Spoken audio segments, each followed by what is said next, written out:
ভাই এত সুন্দর একটা মজাদার ক্রিস্পি খাউন বানান যায় চিন্তাও করি নাই কোনো সময়। যাই হোক, বা চিন্তা না করলেও এখন কিন্তু বাস্তবে বানাই ফেলাইছি।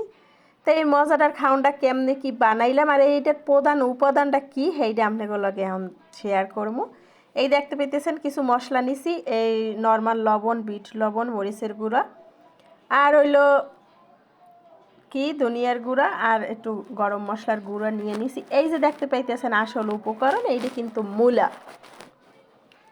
যাই হোক, অনেকেই কিন্তু মূলা মালি খান না, হ্যাঁ দেখলে বেমালা নাক ছিটকানে। বেশি দূরে যাওয়া লাগবে না, আমার ঘরেই আছে। আমার মাইয়ে যদি জানে বাজারে কোনে মূলা আনছে, হলে তো হ্যাঁ আবার বাপের লোক কথা কয় না।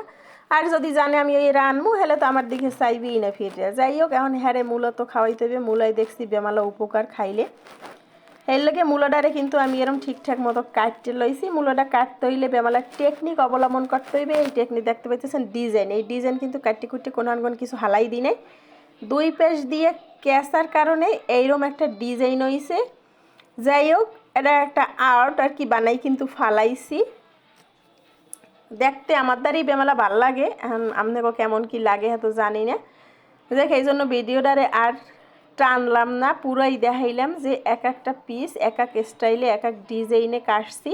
এখন কাটাকোটা শেষ হয়ে যাওয়ার পর এটার একটু লবণ মাখিয়ে থুইছিলাম, এর কারণে কিন্তু এর মধ্যে কোনো এক্সট্রা পানি পুনি সব বাইরেই গেছে।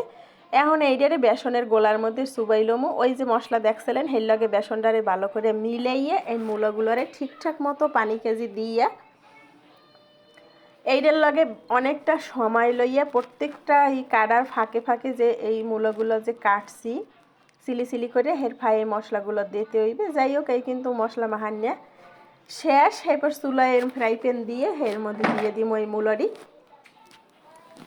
এটার চুলার আঁচ কিন্তু রাখতে হইবে এককালে মিডিয়াম টু লো আছে দিয়ে, এরপর আস্তে ধীরে এটারে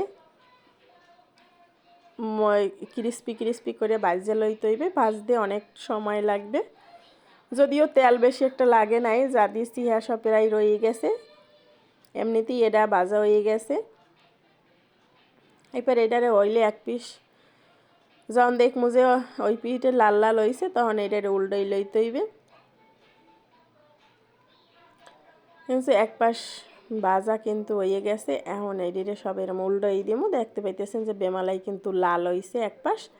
এই লালে হইবে না, এটারে কিন্তু আবার এই পেশ যখন ওরম লাল হইবে সেই সময় আবার উল্টাই দিতে হইবে। এরম দুই তিন ফির উল্টাইয়া অনেকটা সময় লইয়া এরপর এইটারে ভাজতে হইবে। খাইতে অনেক মজা লাগছে, তাই আপনারা এরম বাসায় খাইবেন। যদি পোলাপানে না খাইতে চায় মূলা, হ্যাগো বানাই দেবেন এরকম কুলা। যাই হোক, এটা খাইতে কি যে মজা, যে না খাইছেন অনেক কিছু মিস করবেন। তাই আপনারা কিন্তু এই রেসিপি পাই অবশ্যই ট্রাই করবেন। ধন্যবাদ।